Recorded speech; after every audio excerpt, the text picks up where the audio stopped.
I guess this is more related to disciplinary process and such things as that.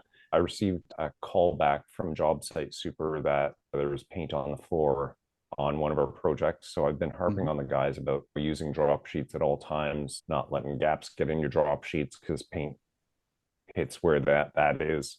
And if you need more drop sheets, ask me and I will buy you more drop sheets. I want to make sure that stuff is covered.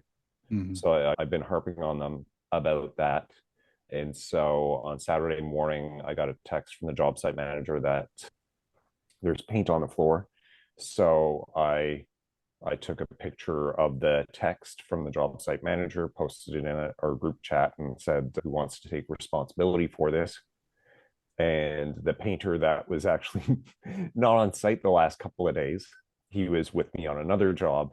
He was like, I'll take responsibility for it. And I'm like, you weren't even there when the cleanup happened, right? Good on Mhm. him. I really like his attitude in that he wants to take responsibility, even though it's unlikely that it's him, because I gave them, even if I understand that sometimes stuff happens, but I want the job site to be thoroughly looked over. And if there's any paint that did get on the floor, I want it cleaned, obviously, before saying sayonara to the job, right? Mhm. Yeah. And then the others were like, we got to go back there anyway, later on this week. Why don't we just take care of it at that point? No, like if something's wrong on the job site, you take care of it now. So yeah, so now none of the other two wanted to take responsibility for it. Yeah, so I said that ultimate responsibility rests on me. Obviously, I haven't been clear enough on the use of drop sheets at all times, or I haven't provided you enough. Ultimately, I'll take responsibility for it. I'll go over there, I'll fix it. But moving forward, I will be very strict about drop sheet usage. So that's how I left it. Did I handle it correctly? And just any tips for moving forward, because Well, I can tell you uh, what I I'm do, not happy Craig. about that for sure. Yeah, I have, of course, the SOPs is as simple as it sounds. I've got in my SOPs. For example, if we're doing a dining room that's hardwood floors or tile or whatever, we wrap the perimeter with paper and then put our drop cloths down because drop cloths can slip away from the walls and you get paint there. So I have it outlined as if a 5-year-old is going to paint my dining room in this house. How we greet the client, where we park. We put drop cloths from the front door to the dining room, so we're not tracking paint anywhere. What kind of drop cloths to use as far as clean drop cloths.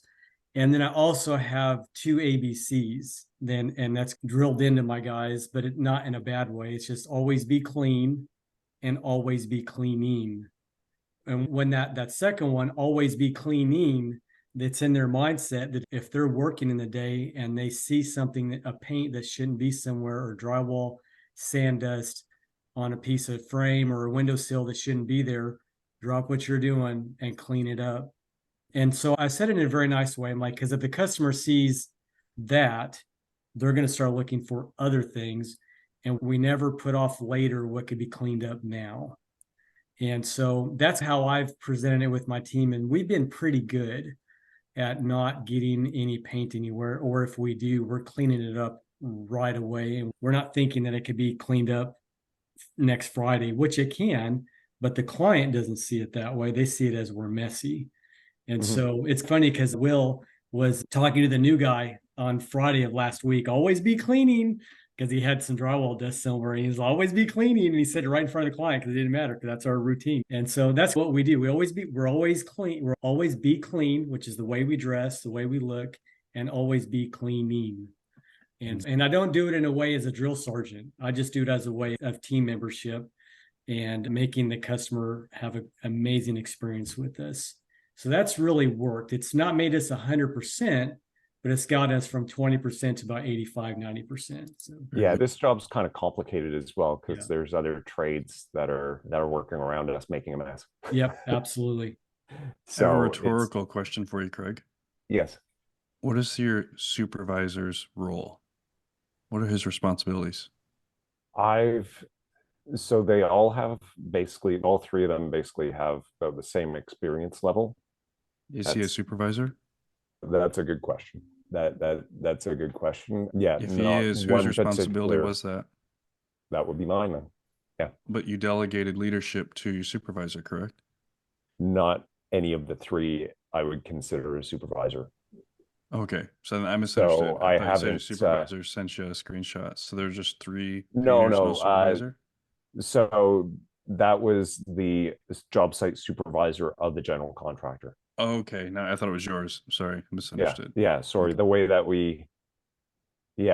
we've been arranging it Mm. is everybody takes responsibility for the job.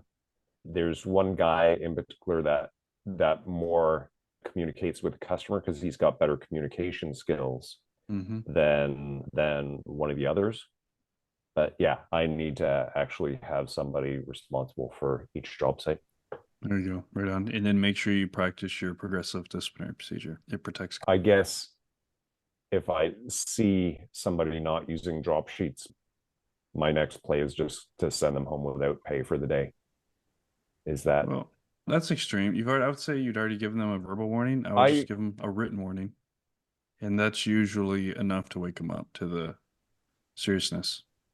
and so the written warning would be just via email. Oh, Send them no, an I'd email. write it out, go over it with them, and have them sign it, date it, sign it. Let them know to be put in their file. And their file can be something as simply as taking a picture of it and uploading it to Google Drive.